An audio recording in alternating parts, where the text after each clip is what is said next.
ثانیہ تیزی سے بھاگ رہی تھی۔ رات کے تقریباً 7 بجے وہ اپنی عزت بچا کے وہاں سے فرار ہونے میں کامیاب ہوئی تھی۔ اس وقت کالج یونیفارم میں وہ سردیوں کی تاریک رات میں سنسان سڑک پہ بھاگ رہی تھی۔ وہ جیسے ہی ٹرن ہوئی تو سیدھی گاڑی سے ٹکرا گئی اور گر گئی۔ ٹکر زیادہ زور سے نہیں لگی تھی، اس لیے وہ جلدی سے سنبھل کے اٹھی۔ گاڑی والے نے باہر نکل کے دیکھا تو سامنے کالج یونیفارم میں منہ کو ڈھانپے لڑکی اس کے سامنے کھڑی تھی، جو ابھی اس کی گاڑی سے ٹکرا گئی تھی۔ آپ ٹھیک تو ہیں؟ اس نے ثانیہ سے پوچھا۔ خدا کے لیے مجھے بچا لو، میں تمہارے آگے ہاتھ جوڑتی ہوں، میری عزت کو خطرہ ہے، وہ مجھے پکڑ کے لے جائیں گے۔ ثانیہ نے اس کے آگے ہاتھ جوڑتے ہوئے کہا۔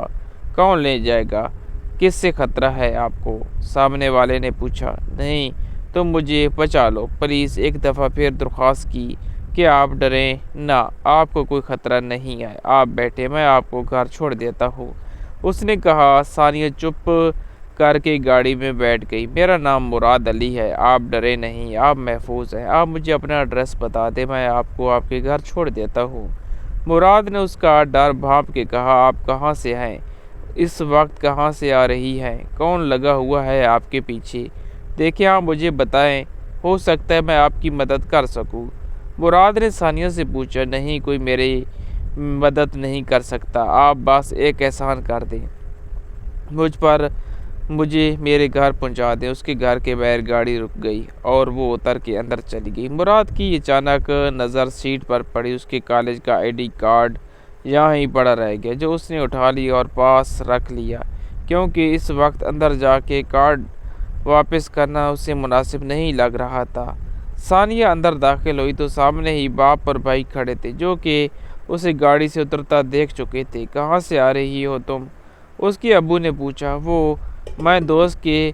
ابھی ثانیہ نے اتنا ہی کہا تھا کہ اس کے بھائی نے اس کے منہ پر تھپڑ مار دیا۔ بکواس کرتی ہو، بتاؤ کس کے ساتھ منہ کالا کر کے آ رہی ہو؟ اس کے بھائی نے اسے چوٹی سے پکڑ کر پوچھا۔ وہ صرف بے آواز آنسو بہاتی رہی۔ اس رات اسے جانوروں کی طرح مارا پیٹا گیا اور پھر اس کے بھائی نے لا کے اس کو کمرے میں بند کر دیا۔ میں بری لڑکی نہیں ہوں، جانتے ہیں، میں نے صرف زندگی میں پہلی بار ایک غلطی کر دی جس کی مجھے بہت بڑی سزا ملی ہے۔ میرا باپ ناصر شاہ میری ماں پہ ظلم کرتا تھا، اس نے مجھے اور میری ماں کو ہمیشہ پاؤں کی جوتی سمجھا۔ میری ماں پہ ہر وقت تشدد ہوتا رہا میرے سامنے اور میں کچھ نہیں کر سکتی، اور پھر 2 مہینے پہلے میرے باپ نے مار مار کے میری ماں کو جان سے مار دیا اور کسی نے اس سے سوال نہ کیا۔ میں نے آج تک باپ کا پیار نہیں دیکھا تھا۔ میرے باپ نے کبھی مجھے سینے سے نہیں لگایا، کبھی وہ پیار، وہ تحفظ نہیں دیے جو ایک باپ اپنی بیٹی کو دیتا ہے۔ ایسے میں میری زندگی میں سمیر آیا۔ ماں کے جانے کے بعد میں بالکل اکیلی پڑ گئی تھی۔ بھائی اور بھابھی تو مجھے پہلے ہی نہیں پوچھتے تھے۔ ایک ماں تھی میری دکھ درد کی ساتھی، وہ بھی مجھے سے چھن گئی۔ میں بہت اکیلی پڑ گئی تھی۔ سمیر میرا کلاس فیلو تھا، وہ مجھے بہت توجہ دیتا تھا، میرا خیال رکھتا تھا۔ ایسے میں اس کی طرف کھنچی دوستی پیار میں بدل گئی اور اس نے مجھ سے کہا کہ وہ مجھ سے شادی کرنا چاہتا ہے۔ میں نے اسے بتا دیا کہ میرے ابو اور بھائی کبھی نہیں مانیں گے، کیونکہ میں ان کے مزاج سے اچھی طرح واقف تھی۔ اس نے کہا کہ ہم باغ کے نکاح کر لیتے ہیں۔ اس نے مجھے یقین دلایا تو میں اس کی بات مان گئی اور گھر سے کالج کے وقت کالج بیگ میں چند کپڑے اور کچھ پیسے رکھ کے اس کے ساتھ اس کے گھر چلی گئی۔ میں محبتوں کی ترستی لڑکی سوچ رہی تھی کہ شاید اب میری زندگی خوبصورت ہو جائے گی، مگر میں یہ بھول گئی تھی کہ گھر سے بھاگی لڑکی کا انجام اچھا نہیں ہوتا۔ میں 12 بجے اس کے ساتھ اس کے فلیٹ پر پہنچی تو وہ قاری صاحب کو لانے کا کہہ کر مجھے وہاں چھوڑ کے باہر سے دروازہ بند کر گیا۔ اس کی واپسی لگ بھگ شام کے 5 بجے ہوئی تھی۔ میں وہیں بیٹھی اس کا انتظار کر رہی تھی، لیکن جب وہ واپس آیا تو اس کے ساتھ کوئی نہیں تھا، مگر ہاتھ میں چند لفافے تھے جن میں کھانا تھا۔ میں نے اس سے جب قاری صاحب کو پوچھا تو اس نے کہا آج قاری صاحب نہیں آئے، ہم کل نکاح کریں گے، تم ابھی کھانا کھا لو اور آرام کرو۔ مجھے دال میں کچھ کالا لگا، لیکن میں اسے دیکھتی رہی۔ وہ کچن میں گیا اور جوس اور کھانا لے کر واپس آیا۔ میں کھانا کھانے سے پہلے اپنے پانی لینے کے لیے کچن گئی تو مجھے وہاں بے ہوشی کی گولیاں ملی، جو شاید اس نے میرے کھانے میں ملائی تھی۔ میں حیران رہ گئی۔ میں باہر آئی اور اس سے کہا کہ مجھے گھر جانا ہے، لیکن اس نے کہا اب میں گھر نہیں جا سکتی۔ اس نے زور دیا تو اس نے مجھے اپنا اصل چہرہ دکھایا۔ اور کہا کہ میں اب تب تک یہاں سے نہیں جا سکتی جب تک وہ اپنی ہوس پوری نہ کر لے، اور مجھے جیسی بھاگی ہوئی لڑکیوں سے شادی کوئی نہیں کرتا، بس انہیں استعمال کرتا ہے۔ وہ اس وقت ایک درندہ بن چکا تھا جو میری عزت لوٹنا چاہتا تھا۔ جب میں نے زیادہ خطرہ محسوس کیا تو میں بھاگ کے اندر کمرے میں گئی اور اندر سے دروازہ لاک کر لیا۔ وہ باہر سے دروازہ توڑنے کی کوشش کر رہا تھا۔ میں نے کمرے میں آ کر کھڑکی کے جیسا لیا تو وہ کافی بڑی کھڑکی تھی اور باہر کی طرف کھلتی تھی۔ میں نے کھڑکی سے چھلانگ لگائی اور باہر کو کودی، اور پھر بھاگتے بھاگتے میری ٹکر ہو گئی مراد کی گاڑی سے، جس نے اسے بحفاظت اس کے گھر چھوڑا۔ ثانیہ کے باپ اور بھائی نے اس کا کالج جانا بند کر دیا تھا، لیکن پھر ثانیہ نے ہمت کر کے 3 ماہ بعد باپ سے بات کی، کیونکہ اس کے فائنل پیپرز ہونے میں 2 ماہ رہتے تھے۔ وہ چاہتی تھی کہ وہ اپنے امتحان دے سکے۔ اس نے اپنے باپ سے بات کی، ان سے اپنی غلطی کی معافی مانگی اور کہا، ابو میں جانتی ہوں کہ میں بری لڑکی ہوں، لیکن ابو مجھے نہیں پتا مجھ سے یہ جرم کیسے ہو گیا۔ ابو آپ نے کبھی مجھے اپنی بیٹی نہیں بنایا۔ اگر آپ مجھے وہ پیار وہ حق دیتے جو میرا تھا تو شاید میں کبھی نہ بھٹکتی۔ ابو دیکھیں، مجھے معاف کر دیں، صرف ایک بار، میں قسم کھاتی ہوں آئندہ ایسی کوئی غلطی نہیں کروں گی۔ پلیز ابو مجھے کالج جانے کی اجازت دے دیں، میرا 8 سال ضائع ہو جائے گا۔ ابو پیپرز ہونے والے ہیں میرے، پلیز مجھے ایک دفعہ معاف کر دیں، اور ایک دفعہ میرا یقین کر لیں، میں آپ کو کبھی کوئی شکایت کا موقع نہیں دوں گی۔ ابو مجھے اپنی بیٹی ہونے کا حق دیں، میں ہاتھ جوڑتی ہوں آپ کے آگے۔ اس نے روتے ہوئے ہاتھ جوڑ کے باپ سے التجا کی، اور یہی وہ پل تھا جب ایک باپ کا دل نرم ہو۔ آج اپنی بیٹی کی آنکھوں میں آنسو دیکھ کے ثانیہ کے ابو کو کلیجہ کٹا، اور انہیں احساس ہوا کہ انہوں نے زندگی میں کتنی غلطیاں کی ہیں، ثانیہ کے ساتھ کتنی ناانصافیاں کی ہیں۔ ایک مرد چاہے جتنا بھی سخت کیوں نہ ہو، وہ صرف 2 عورتوں کے آگے ہارتا ہے، ایک اپنی محبوبہ اور دوسری اپنی بیٹی کے آگے۔ محبوبہ کی محبت پھر بھی ایک وقت پہ ختم ہو جاتی ہے، مگر بیٹی کی محبت کبھی باپ کے دل سے ختم نہیں ہوتی، اور ناصر صاحب بھی آج اپنی بیٹی کی ایسی حالت دیکھ کے اس کے آگے ہار گئے تھے۔ ثانیہ کے ابو نے اسے کالج جانے کی اجازت دے دی اور اسے کہا کہ تم جتنا چاہو پڑھو، میں تمہیں کبھی نہیں روکوں گا، مگر یاد رکھنا کہ میں نے تم پہ پھر سے اعتبار کیا ہے، اب میرا یقین مت توڑنا۔ ثانیہ کے بھائی کو جب یہ پتہ چلا تو اس نے اور اس کی بیوی نے ثانیہ کے دوبارہ کالج جانے کی مخالفت کی، مگر باپ کی سخت مزاجی کی وجہ سے خاموش ہو گئے، اور جو ثانیہ پھر سے کالج جانے لگی۔ جب وہ کالج گئی تو اس کا بہت حرج ہو چکا تھا۔ اس نے اپنے دوستوں سے پرانے لیکچرز کے نوٹس مانگے تو ہر دوست اور کلاس کی ہر لڑکی نے اسے منہ موڑ دیا، سب نے اسے بلانا چھوڑ دیا، لیکن ثانیہ نے ہار نہیں مانی اور ڈٹ کے حالات کا مقابلہ کیا اور خود کو کسی قابل بنایا اور اپنی پڑھائی مکمل کی اور اپنی شاندار کامیابی پہ گولڈ میڈل حاصل کیا۔ اس کا نام ٹاپ کے آرکیٹیکچرز میں آ گیا تھا، اور اسے جلد ہی پاکستان کے ٹاپ ملٹی نیشنل کمپنی میں کمپنی کے ID ہائر کر لیا گیا تھا۔ وہ اپنے آنے والے کال کا سوچ رہی تھی، کیونکہ 2 دن بعد اسے اپنی نئی نوکری شروع کرنی تھی۔ وہ اپنی سوچوں میں گم تھی جب اس کی بھابھی کا بھائی، جو کہ 2 دنوں سے اس کے گھر رہ رہا تھا، ثانیہ کے کمرے میں داخل ہوا۔ ثانیہ کو خطرہ محسوس ہوا، کیونکہ وہ پیچھے 2 دنوں سے اسے بہت عجیب نظروں سے دیکھ رہا تھا، اور جو اس کا رات کے 11 بجے ثانیہ کے کمرے میں آنا ثانیہ کو پریشان کر گیا تھا۔ جب بھابھی کے بھائی نے ثانیہ کی طرف قدم بڑھایا تو اس نے اسے باز آنے کا کہا، مگر وہ نہیں مانا، کیونکہ وہ آج اس کی عزت کا دشمن بن کے وہاں آیا تھا۔ ثانیہ نے شور مچایا، بھائی اس کی مدد کو آ جائے اور اس کی عزت بچ جائے۔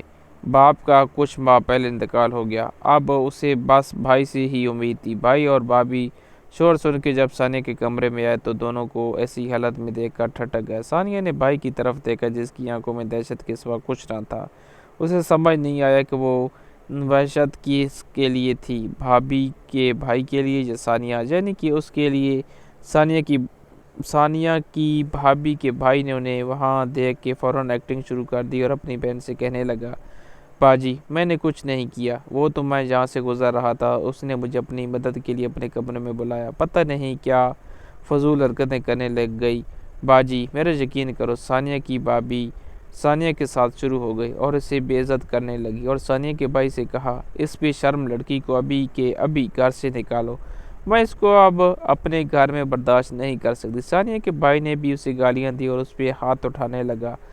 جب ثانیہ نے اس کا ہاتھ پکڑ لیا اور کہا بس بھائی اب اور نہیں، میں جب غلط تھی تب میں نے آپ کی ماریں بھی کھائیں اور گالیاں بھی سنی، مگر آج جب میں غلط نہیں ہوں تو میں آپ کو خود پہ ہاتھ نہیں اٹھانے دوں گی۔ ثانیہ کے بھائی نے اسے بیوی کے کہنے پر رات کے 11 بجے اسے گھر سے نکال دیا اور ثانیہ وہاں سے گرلز ہاسٹل چلی گئی۔ 2 دن بعد اس نے اپنی نوکری شروع کی اور وہ اپنی ماضی بھولنا چاہتی تھی۔ آج اس کا آفس میں پہلا دن تھا اور بہت خوش تھی۔ اسے لگا کہ اس کی ایک نئی زندگی شروع ہونے والی ہے، مگر وہ نہیں جانتی تھی کہ ایک دفعہ پھر اس کا ماضی اس کے سامنے آ کے کھڑا ہو جائے گا۔ جب پہلے دن اس کی ملاقات اپنے باس سے ہوئی تو اسے دیکھ کر اس کی ہوائیاں اڑ گئی تھی۔ وہ کوئی اور نہیں، وہ مراد علی تھا، جس نے اس رات اس کی عزت بچائی تھی اور اسے بحفاظت اس کے گھر تک پہنچا چھوڑا تھا۔ وہ اسے کیسے بھول سکتی تھی اور اس کا چہرہ اور نام اسے اپنے مرتے دم تک یاد رہتا۔ ثانیہ کو لگا کہ وہ اسے پہچان لے گا، لیکن ایسا کچھ نہ ہوا۔ مراد نے اسے نہیں پہچانا تھا۔ ثانیہ ہر وقت مراد سے چھپتی پھرتی تھی کہ کہیں وہ اسے پہچان نہ لے، کیونکہ اسے لگتا تھا کہ جس دن اس نے مجھے پہچان لیا اسے میرے ماضی کے بارے میں سب کچھ پتہ چل جائے گا اور وہ پتہ نہیں میرے بارے میں کیا سوچے، اور اسے لگے کہ اگر مراد اس کی اصلیت جان گیا تو وہ اسے آفس سے نکال دے گا، اور ابھی فی الوقت اس کے لیے یہ جاب بہت ضروری تھی، اپنے کیریئر کو بنانے کے لیے، اور ویسے بھی اس وقت اپنے اخراجات اٹھانے کے لیے بھی جاب کی بہت ضرورت تھی۔ ثانیہ ہر وقت اس سے ڈرتی رہی کہ کہیں مراد مجھے پہچان نہ لے۔ وہ بہت محتاط رہتی تھی، ہر وقت اپنے کام سے کام رکھتی، کم سے کم وہ مراد کے سامنے آتی، اور مراد بھی زیادہ کسی سے فضول بات نہیں کرتا تھا، اور اس بات کا ثانیہ کو فائدہ ہوا کہ صرف بہت ضروری کام کے لیے ہی وہ اس کی آفس جاتی تھی، ورنہ اگر کوئی چھوٹا موٹا کام ہوتا تو وہ اپنی جگہ کسی اور کو بھیج دیتی تھی۔ اپنا کام پوری ایمانداری اور لگن کے ساتھ کرتی تھی، لیکن ایک ڈر تھا جو اس کا پیچھا نہیں چھوڑتا تھا، اور پھر ایک واقعے کی وجہ سے اس کے ڈر میں اضافہ ہو گیا۔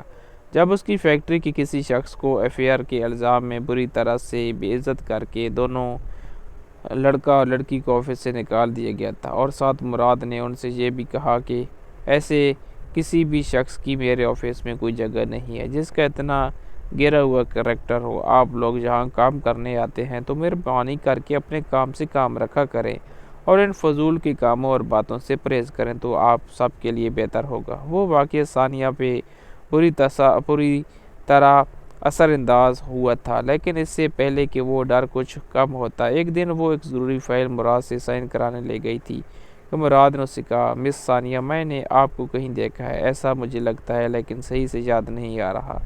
مراد کی اس بات نے ثانیہ کے ہوش اڑا دیے، اسے لگا جیسے کسی نے اسے اس کی سانس سے روک دی ہوں۔ اس کا رنگ پیلا پڑ گیا اور وہ بڑی مشکل سے بولی نہیں سر ایسا کچھ نہیں ہے، آپ کو ضرور کوئی غلط فہمی ہوئی ہے۔ مراد نے جب اس کے چہرے کی طرف دیکھا تو کہنے لگا کیا ہوا؟ میں نے ایسا تو کچھ نہیں کہا، میں نے کہا بس مجھے لگا ہو سکتا ہے میرا وہم ہو، لیکن آپ تو ایسے ڈر رہی ہیں جیسے میں نے آپ کا کوئی بہت بڑا راز جان لیا ہو۔ ثانیہ نے اس کی بات سن کر کھانسنا شروع کر دیا اور بولی نہیں بس آج ذرا طبیعت خراب ہے۔ تو مراد نے جواب میں کہا آپ کی طبیعت کو چلیں میں آپ کو ڈاکٹر کے پاس لے جاتا ہوں۔ ارے نہیں میں بس ہاسٹل جا کے ریسٹ کروں گی تو ٹھیک ہو جاؤں گی۔ ثانیہ نے کہا چلیں جیسے آپ کی مرضی، آپ جائیں اور ریسٹ کریں۔ Take care of yourself, Murad نے کہا اور اسے چھٹی دے کے ہاسٹل بھیج دیا۔ وقت گزرتا گیا اور اس کے باعث مراد علی کو ثانیہ کے اخلاق اور اس کی معصومیت سے پیار ہو گیا۔ اب مراد اس سے بات کرنے کے اور اسے دیکھنے کے بہانے ڈھونڈتا تھا، لیکن ثانیہ پہلے کی طرح اسے دور رہتی تھی۔ کمپنی کو کسی امپلائی کی بے ایمانی کی وجہ سے بہت نقصان کا سامنا کرنا پڑا تھا، مگر ثانیہ نے وقت پڑنے پر اپنا دماغ استعمال کیا اور مراد کو بہت بڑے نقصان سے بچا لیا۔ مراد کو ثانیہ سے اور بھی محبت ہو گئی۔ مراد نے ثانیہ کو بتایا کہ وہ اسے پیار کرتا ہے اور اسے شادی کرنا چاہتا ہے، تو ثانیہ نہ ایمانی اس نے صاف انکار کر دیا، کیونکہ وہ اب کسی پہ بھی اعتبار کرنا چاہتی تھی، کیونکہ اس نے اپنی زندگی میں بہت بڑی چوٹ کھائی تھی، مگر مراد نے ہار نہیں مانی۔ وہ سمجھ گیا تھا کہ اس کا اعتبار حاصل کرنے میں اسے وقت لگے گا، مگر مراد نے ثانیہ کو اپنی محبت کے آگے گھٹنے ٹیکنے پر مجبور کر دیا اور بالآخر اسے ماننا پڑا، اور اس نے خود کو ایک اور موقع دیا۔ دونوں کی منگنی ہو گئی۔ ثانیہ اپنے ماضی کے بارے میں بتانا چاہتی تھی مگر پھر ڈر کی وجہ سے نہ بتا پائی۔ مراد جس طرح سے اس کا خیال رکھتا تھا، اس کی عزت کرتا تھا، ثانیہ کو اس کے پیار کا یقین آ گیا تھا۔ ثانیہ خود بھی اسے پیار کرنے لگی تھی۔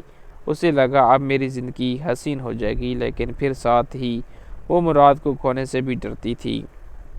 ایسے لگتا تھا وہ جس سے بھی پیار کرتی ہے وہ اسے چھوڑ جاتا ہے۔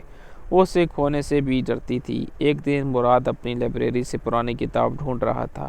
کتاب ملنے پہ اس نے اسے شیلف سے نکالا اور ہاتھ میں لے کر کھولا تو اچانک کوئی چیز اس میں سے نیچے نکل کے اس کے پاؤں میں گری۔